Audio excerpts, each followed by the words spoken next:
Good morning student. भारतीय online class की bio class में मैं हिमांशु शर्मा एक बार फिर आपका स्वागत करता हूं। बच्चों, पिछली बार अपन पढ़ रहे थे बैक्टीरियल डिजीज़ में हमने लेप्रोसिस और ट्यूबरकुलोसिस के बारे में इंफॉर्मेशन कंप्लीट ले ली थी। अब उसी सीक्वेंस को अपन आगे फ्लो कर रहे हैं, जिसमें हम आज डिप्थीरिया के बारे में इंफॉर्मेशन लेंगे। तो बने रहिए, देखते हैं। तो बच्चों, डिप्थीरिया एक्चुअल में बेसिकली 0 से 5 यानी आफ्टर बर्थ, जन्म के बाद आफ्टर बर्थ टू 5 ईयर तक के बच्चों में होने वाली बेसिक डिजीज़ है। ये डिजीज़ इतनी डेंजरस है कि पर एनम 3% बेबीज़ की डेथ इससे हो जाती है। तो इसको कंट्रोल करने के लिए हमारे पास करंट में इसके वैक्सीन है। वैक्सीन ने इस रेट को बहुत कम कर दिया है। अब डिप्थीरिया में डेथ के केस बहुत कम आ रहे हैं, लेकिन फिर भी इसके सिम्टम्स, प्रिकॉशन, ट्रीटमेंट, कॉज, इनके बारे में अपन इंफॉर्मेशन लेते हैं। तो सबसे पहले बात करते हैं इसका जो कॉज है वो है कौन सा। तो कॉज का नाम है इसका कॉर्निबैक्टीरियम डिप्थीरियाई। कॉर्निबैक्टीरियम डिप्थीरियाई ये जो बैक्टीरिया है ये बेसिकली थ्रॉट, अपना गला, नोज, नाक, थ्रॉट और मुंह, बेसिकली टॉन्सिल को इफेक्ट करता है। थ्रॉट हो गया, नोज पार्ट हो गया और टॉन्सिल। तो बेसिकली देखें तो ये रेस्पिरेटरी सिस्टम को क्या कर रहा है, ब्लॉक कर रहा है। और इसके इन्फेक्शन के इफेक्ट्स के कारण क्या हो जाएगा, हार्ड ब्रीथिंग, जो नॉर्मल ब्रीथिंग होती है वो नहीं हो पाएगी, उसमें ऑक्सीजन का लेवल कम हो जाएगा, फिजिकली जो स्ट्रेंथ है वो वीक हो जाती है। उसके बाद आपने देख लिया इन्फेक्टेड ऑर्गन कौन सा है, नोज, थ्रॉट और टॉन्सिल। तो बात करते हैं इन्फेक्शन। इसका जो इन्फेक्शन होता है वो टच या कॉन्टेक्ट में आने से होता है। कोई भी पर्सन जो इस डिजीज से इन्फेक्टेड है, अगर उसकी स्नीजिंग की है, उसने विस्लिंग की है, ऐसे या कफ है, ऐसे केस के अंदर जो एयर ड्रॉपलेट्स हैं, एयर के साथ में वाटर ड्रॉपलेट्स हैं, वो क्लाइमेट में जाती है और क्लाइमेट में आने के कारण क्या हो जाएगा, वो दूसरे पार्ट्स को इन्फेक्टेड कर देती है।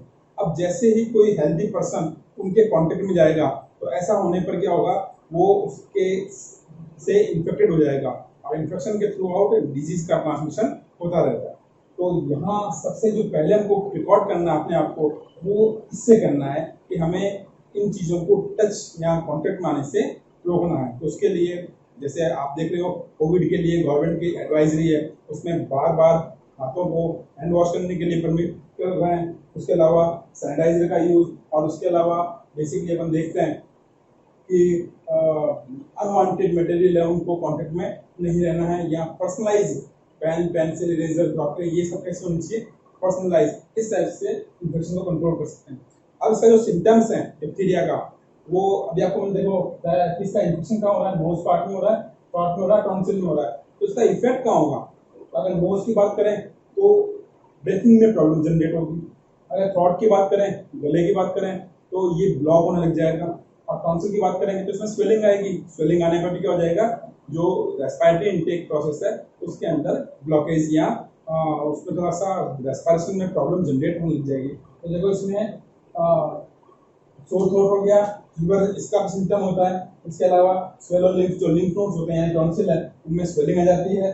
उसके बाद वीकनेस आती है। जब आपके बॉडी के अंदर ऑक्सीजन का लेवल कम होता है तो ब्लड, जितना ब्लड होता है वो आरबीसी जो है वो ऑक्सीजन को एब्जॉर्ब करता है और वो फिर ब्लड को पहुंचाएगा किसी न किसी सेल के पास, और सेल क्या करेगी, उसमें जो माइटोकॉन्ड्रिया, वो माइटोकॉन्ड्रिया का पार्ट जिसको हम एनर्जी हाउस या पावर हाउस कहते हैं, वो उस ऑक्सीजन का यूज करके एनर्जी को प्रोड्यूस करता है। तो ऐसे केस में, ऐसी डिजीज होने पर ऑक्सीजन का ट्रांसमिशन नहीं होगा और वीकनेस जनरेट होगी क्योंकि एनर्जी नहीं बनेगी। उसके बाद शॉर्टनेस ऑफ ब्रीथिंग यानी रेस्पिरेशन के अंदर प्रॉब्लम जनरेट होती है। तो ये था इसका सिम्टम। अब बात करते हैं प्रिकॉशन की। तो अभी आपने देखा कि जो इसका इन्फेक्शन का रीजन था, इन्फेक्शन का जो रीजन था वो था कांटेक्ट में। तो इसके लिए सबसे पहले पेशेंट को आइसोलेट, अभी आप आइसोलेट नाम बहुत बार सुन रहे हो कोविड में। तो आइसोलेट क्या, आइसोलेट मतलब किसी पेशेंट का सेपरेशन करना, उसका अदर हेल्दी पर्सन से उसको सेपरेट करना। कब तक करना, जब तक डिजीज से वो पूरी तरह से रिकवर न कर ले, तब तक उसको आइसोलेट किया जाता है। तो इसमें भी सबसे पहले आइसोलेशन बहुत जरूरी है, उसको सेपरेटली आइसोलेट किया जाए, उसके सारे जितनी भी नीड्स हैं वो सारी सेपरेट हो, ठीक है। तो और उसके अलावा उसको फ्रेश फूड, जो अपन पहले बात कर रहे थे, fresh food, fresh water, fresh air, ये उसके लिए कंपल्सरी है, ठीक है। उसके जितने भी बियर्स हैं वो बॉयल वाटर के अंदर क्या होनी चाहिए, पूरी तरह हाइजीन की जानी चाहिए। उसकी जो क्रॉकरी है वो भी रेगुलरली हाइजीन करने के बाद में ही उसको यूज़ करनी चाहिए। तो ये सब चीज़ ध्यान देनी है। इसके बाद हम आते हैं ट्रीटमेंट। तो इसके लिए ट्रीटमेंट में वैक्सीनेशन है, इसका बैक्टीरिया का वैक्सीनेशन लगाकर 100% इस डिजीज को बच्चों में जनरेट होने से कंट्रोल कर सकते हैं। तो ये था अपना कौन सा, डिप्थीरिया। तो यहाँ पर आपने देख लिया क्या क्या देखा आपने, डिजीज नेम आपको बता ही दिया। इसका जो फैक्टर था, जो डिजीज कॉज था, वो था कॉर्निबैक्टीरियम डिप्थीरिया। फिर बात कर रहे थे इन्फेक्टेड ऑर्गन, तो इसका नोज था, थ्रॉट था और टॉन्सिल, ये इसके इन्फेक्टेड ऑर्गन थे। फिर इन्फेक्शन की बात कर रहे थे, तो इन्फेक्शन किसके थ्रू हो रहा था, कॉन्टेक्ट में आने से इसका इन्फेक्शन जनरेट हो रहा था।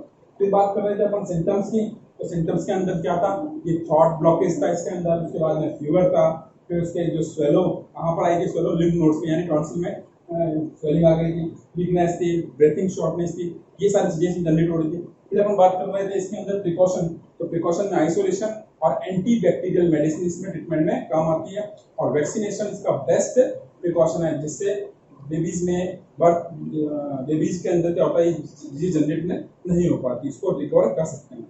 फिर बात करते हैं नेक्स्ट नंबर 4 डिजीज, ये है फिटनेस। एक बेसिक डिजीज है, जो आपने देखा होगा जब भी अपन खेलते हैं, गिर जाते हैं, एक्सीडेंटली सडनली कोई केस हो जाता है, तो डॉक्टर के पास जाते हैं, डॉक्टर बैंडेज करने के बाद में सबसे पहले इंजेक्शन लगाता है, टिटनेस का, टीके का इंजेक्शन। जी हाँ, मैं उसी डिजीज की बात कर रहा हूँ, टिटनेस। इसी का नाम क्या है, लॉक जा डिजीज। देखो कितना टिपिकल सा है, लॉक जा, क्योंकि ये जो चीज है ये सिम्टम्स के बेसिस के ऊपर नाम रखा गया है। लॉक, लॉक मतलब ब्लॉक होना, किसका, जा ब्लॉक होना। तो बेसिकली इस डिजीज का जो सिम्टम्स है उसके अंदर अपर जा और लोअर जा दोनों एक दूसरे से चिपक जाते हैं, जुड़ जाते हैं, तो इसीलिए इसको बोलते हैं लॉक जा डिजीज। तो इस डिजीज का जो कॉज है वो है क्लॉस्ट्रीडियम टिटेनी। ये जो बैक्टीरिया है, इस बैक्टीरिया के बॉडी से रिलीज होता है टॉक्सिक फ्लूइड, और वो टॉक्सिक फ्लूइड क्या करता है, बॉडी के अंदर अपना पॉइजनरी इफेक्ट के थ्रू आउट इस डिजीज को जनरेट करता है, जो नर्वस सिस्टम और अपने मसल्स को इफेक्टेड करता है। नर्वस सिस्टम को और मसल्स को इफेक्ट करने से क्या हो जाएगा, मसल्स में इरेक्शन स्टेट होता है, जिसके थ्रू आउट मसल्स कैसी होती है, ब्लॉक हो जाती है, ठीक है। तो ये इसका सिम्टम्स है। इन्फेक्शन होता है वही टॉन या injured part of the skin, मतलब कोई इंजरी हो गई या खेल रहे हैं गिर गए, तो किसी भी जगह कोई भी इंजर्ड या टॉन हो गया तो उसके थ्रू आउट बैक्टीरिया का इन्फेक्शन बॉडी के अंदर होता है। प्रिकॉशन सेम चीज है इसके अंदर।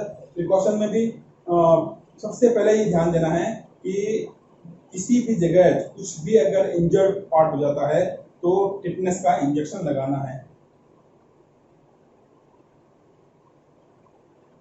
टिटनेस मतलब टिटनेस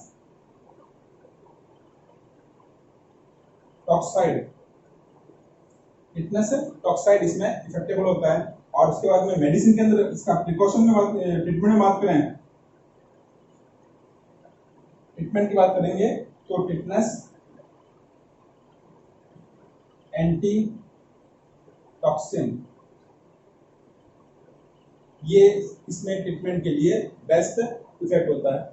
इस डिजीज के अंदर पूरा जो उसका सिम्टम्स है, उस सिम्टम्स में एक्चुअल में क्या क्या सिम्टम्स है वो देखो आप। सबसे पहले हेडेक स्टार्ट होता है, हेडेक के बाद में पूरी जो बॉडी है वो कर्व शेप, जो अपना वो होता है धनुष, देखा होगा आपने, आर्चरी में यूज होता है, देखा होगा, ठीक है।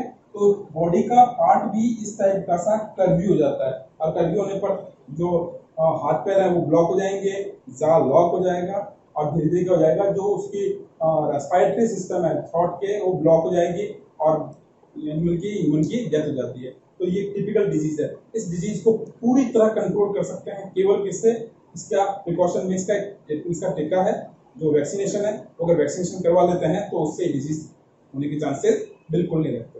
तो ये थी अपनी 4 डिजीज। फिटनेस क्या देखा अपन ने, डिजीज फैक्टर कौन सा है, क्लॉस्ट्रीडियम टिटेनी, इंपॉर्टेंट चीज है।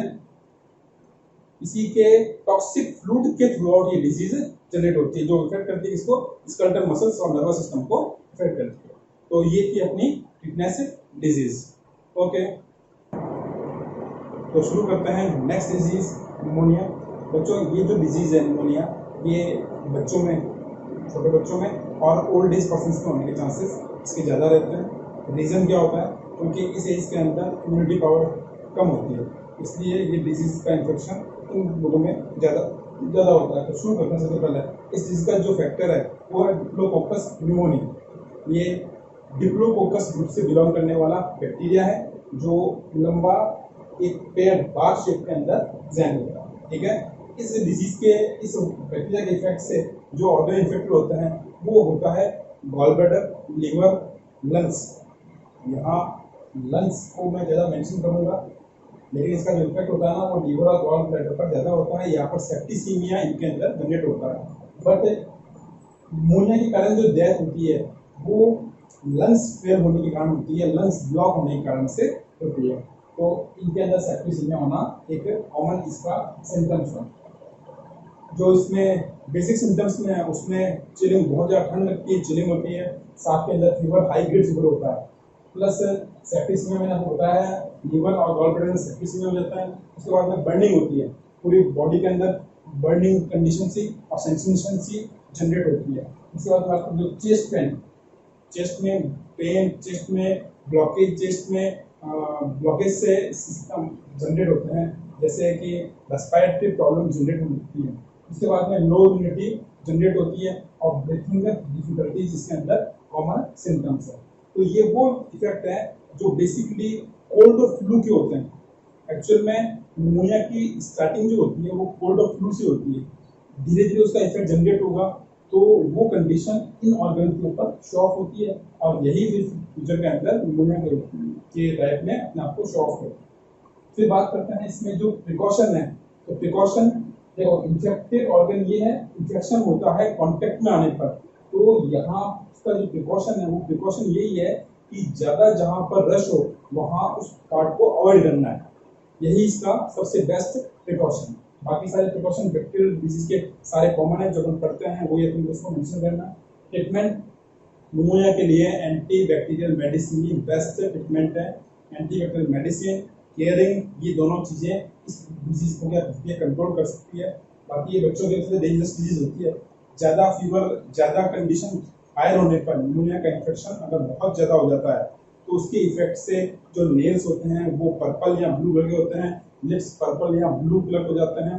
रात को सोने पर बच्चे जब सो जाते हैं तो विजलिंग सी, ब्रीथिंग में विजलिंग सी साउंड जनरेट होती है।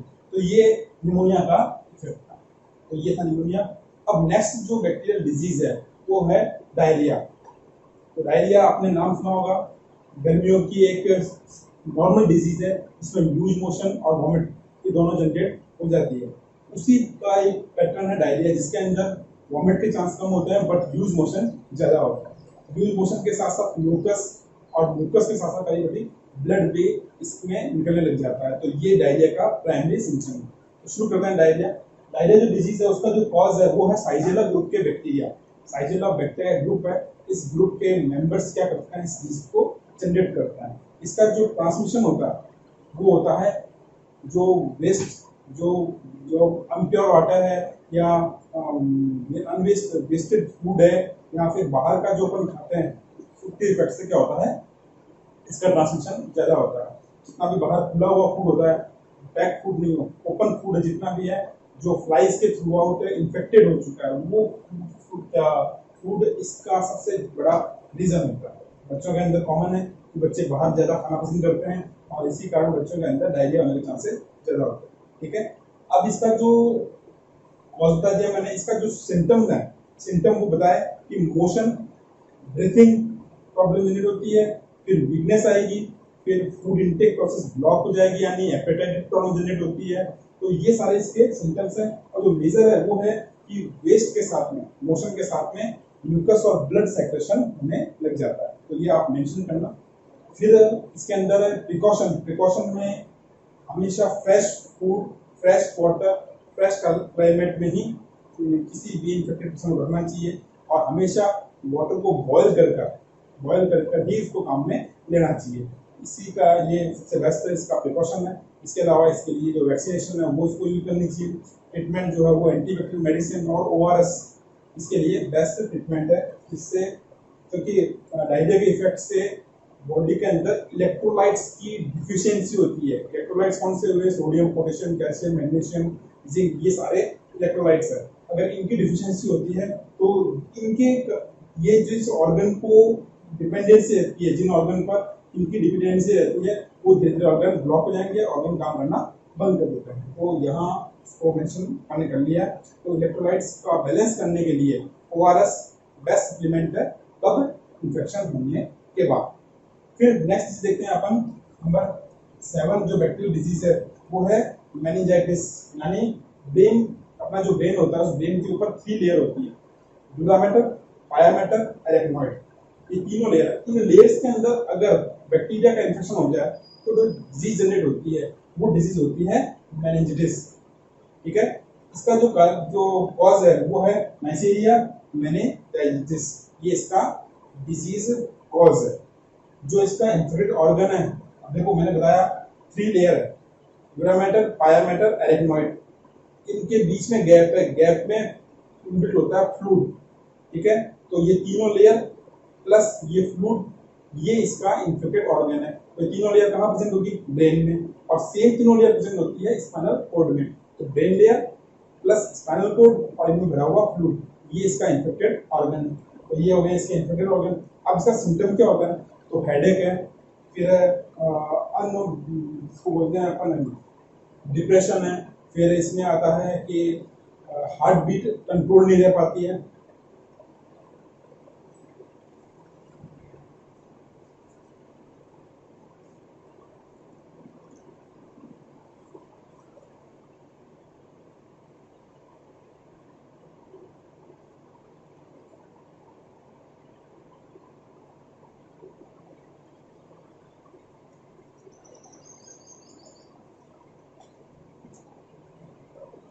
हाँ तो